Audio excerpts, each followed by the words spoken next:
بسم اللہ الرحمن الرحیم۔ السلام علیکم محترم ناظرین۔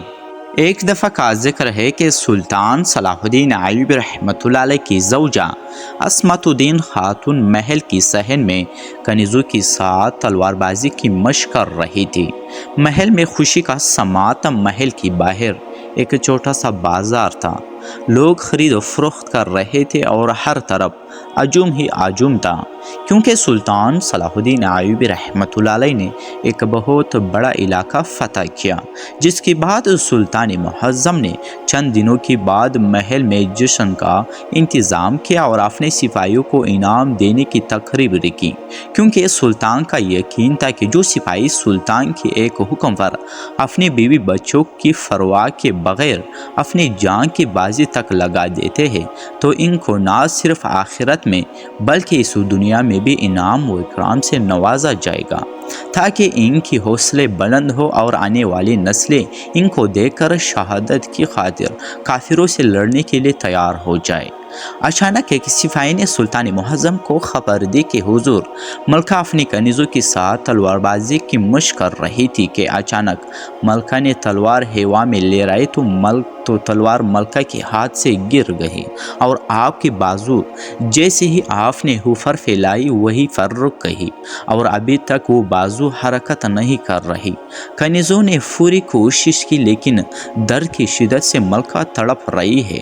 کچھ سمجھ نہیں آ رہا۔ کنیز ملکہ کو شفا خانے میں لے گئے۔ سلطان صلاح الدین ایوبی بھی وہاں پہنچ گیا۔ شاہی حاکم نے پوری کوشش کی ملکہ صحت یاب ہو جائے، لیکن پوری کوشش کرنے کے باوجود ملکہ صحت یاب نہ ہو سکی۔ سلطان بہت پریشان ہو گیا، کیونکہ وہ ملکہ صرف آپ کی ایک خاتون نہیں تھی بلکہ آپ کی ہر مشکل میں سہارا تھی۔ کہ یہاں آپ کو سلطان صلاح الدین ایوبی کے خاندان کے بارے میں بتاتے چلے۔ سلطان صلاح الدین ایوبی کی زوجہ کا نام عصمت الدین خاتون تھا۔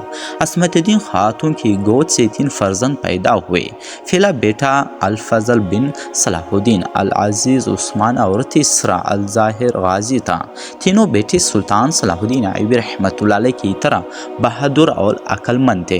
العرض سلطان صلاح الدین ایوبی رحمۃ اللہ علیہ نے شاہی حاکم کو اپنے کمرے میں بلایا اور اسے کہا کہ اب ملکہ کا علاج کیسے ممکن ہوگا، اس کے علاوہ کوئی اور دوسرا حل نہیں۔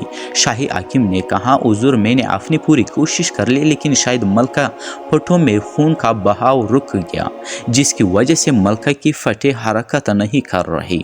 سلطان نے کہا کہ اب ایسا کیا کرے کہ ملکہ صحت یاب ہو جائے؟ تو شاہی حاکم نے کہا، حضور، میری نظر میں ایک ہی علاج ہے کہ کوئی ماہر بندہ ملکہ کی جسم کی خاص تیل سے مالش کرے، جو کہ ایک خاص جڑی بوٹی سے بنتا ہے، جس سے ملکہ صحت یاب ہو سکتی ہے، کیونکہ اس تیل میں اتنی حرارت ہوتی ہے کہ وہ خون کو بآسانی گرم کر دے گا، لیکن مالش کرنے کے لیے کسی ماہر بندے کی ضرورت ہوگی۔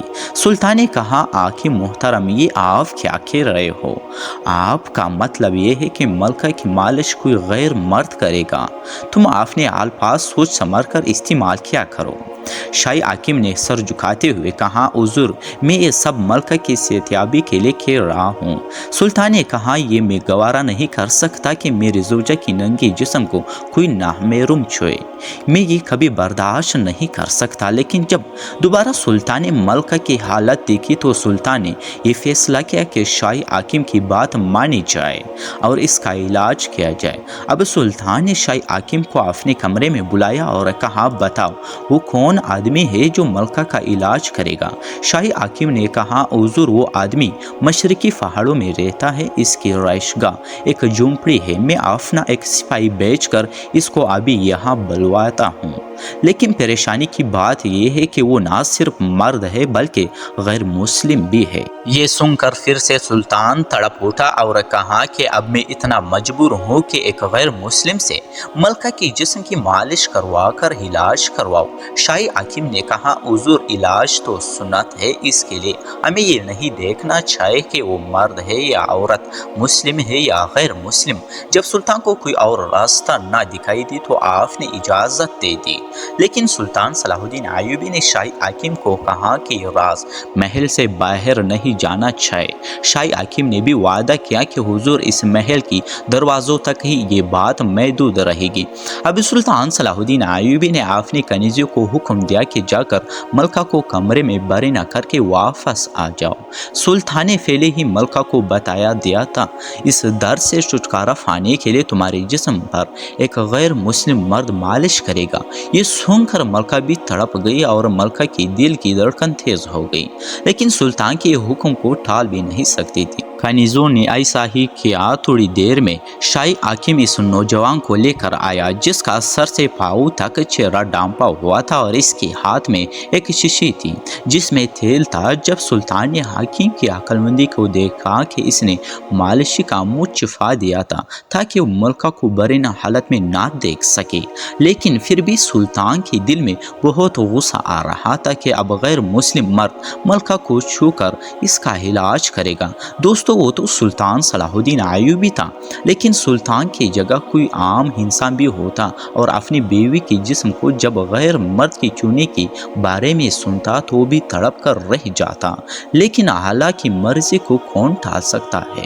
اب حاکم نے سلطان سے اجازت چاہی کہ آپ اجازت دے تاکہ میں اس نوجوان کو اندر ملکہ کا علاج کرنے کے لیے بھیج سکوں۔ سلطان نے مجبوری میں اجازت دے دی۔ جیسے ہی وہ مالشی جس نے اپنا چہرہ مکمل ڈھانپا ہوا تھا اندر گیا، جیسے ہی وہ اندر گیا تو ملکہ نے جیسے ہی اس آدمی کو دیکھا اور خود کو دیکھا کہ میں برہنہ حالت میں ہوں، اور مالشی نوجوان ملکہ کے قریب آتا گیا۔ ملکہ کی جسم سے پسینہ چھوٹنے لگا، ملکہ پر نظر طاری ہو گیا اور غیر مرد کی چھونے کی خوف سے ملکہ کانپنے لگی، اور اتنے میں ملکہ کا خون کھولنے لگا جس کی وجہ سے ملکہ کی پوری جسم میں خون کی حرکت تیز ہو گئی اور دل کی دھڑکن تیز ہو گئی، اور چند ہی لمحوں میں ملکہ نے انہیں ہاتھوں سے پھیلے اکھڑتے ہوئے تھے انہیں ہاتھوں سے اپنے جسم کو چھپا لیا تھا۔ تو اتنے میں اس مالشی نے محسوس کر لیا کہ ملکہ صحت یاب ہو گئی۔ اس نے ملکہ کو کہا کہ اب علاج کرنے کی ضرورت نہیں، تم اپنے جسم کو ڈھانپ لو، میں باہر جا رہا ہوں۔ جیسے وہ شاہ حاکم باہر نکلا، ادھر سلطان صلاح الدین ایوبی رحمۃ اللہ علیہ سوچ رہا تھا کہ میں اس حاکم کو باہر آتے ہی قتل کر دوں گا تاکہ راز یہی پر دفن ہو جائے۔ جیسے ہی سلطان نے اپنے سپاہیوں کو حکم دیا کہ اس حاکم کو گرفتار کر لو، تو اتنے میں شاہ حاکم بولا، حضور چند لمحے کے لیے آپ رک جائے۔ اس کے بعد جیسے ہی شاہ حاکم نے اس مالشی کے منہ سے نقاب اتارا تو سلطان دیکھ کر بڑا حیران و پریشان ہو گیا، کیونکہ اس نقاب کے پیچھے کوئی مرد نہیں بلکہ سلطان کی اپنی کنیز تھی۔ یہ دیکھ کر سلطان بڑا حیران ہو گیا، یہ حاکم نے کیا طریقہ کیا؟ اتنے میں حاکم بولا، حضور کیا صرف ملکہ آپ کی عزت ہے؟ سلطان معظم، میں سمجھتا ہوں کہ ملکہ پوری مصر سلطنت کی عزت ہے کہ ہم کسی کافر کو ملکہ کی جسم کو چھونے کی اجازت دے سکتے ہیں۔ میں نے اس لیے منصوبہ بنایا تھا کہ ایک غیر مرد غیر مسلم کی ملکہ کی برہنہ جسم کو چھونے کی وحشت سے ملکہ کا جسم کانپنے لگے گا، ملکہ کا خون تیزی سے دوڑنے لگے گا اور گرم ہو کر ملکہ کی پٹھوں میں خون کا بہاؤ جاری ہو جائے گا، جس سے ملکہ صحت یاب ہو جائے گی، اور میرا یہ منصوبہ کامیاب رہا۔ میں نے یہ سب آپ کو اس لیے نہیں بتایا کہ میں ایسا کرنے والا ہوں، کیونکہ بے شک آپ کی یہ خبر ملکہ تک پہنچ جاتی اور میرا علاج ناکام رہتا۔ یہ دیکھ کر سلطان معظم نے جب آپ نے شاہ حاکم کی عقل مندی کو دیکھا تو شاہ حاکم سے بڑا خوش ہوا اور اسے انعام و اکرام سے نواز دیا اور کہا، جب تک آپ جیسے طبیب میری سلطنت میں زندہ ہے، ہماری عورتوں کو غیر مسلم طبیب چھو بھی نہیں سکتے۔ دوستو، ایک شاہ حاکم کی عقل مندی نے بغیر ملکہ کو چھوئے اس کا علاج کر دیا اور سلطان کی عزت کو محفوظ کر لیا۔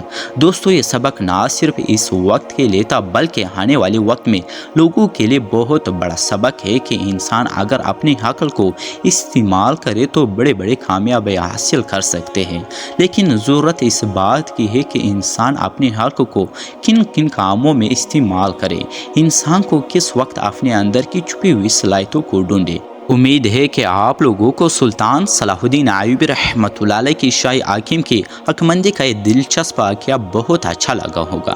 دوستو اگر آپ لوگوں نے ویڈیو کو لائک نہیں کیا تو پلیز ویڈیو کو لائک کر کے چینل کو سبسکرائب کر دیں اور بیل نوٹیفیکیشن کو آن کر کے، تاکہ اسی طرح تاریخی اور سبق آموز ویڈیو کی نوٹیفیکیشن آپ لوگوں تک پہنچتے رہے۔ بہت شکریہ آپ سب دوستوں کا۔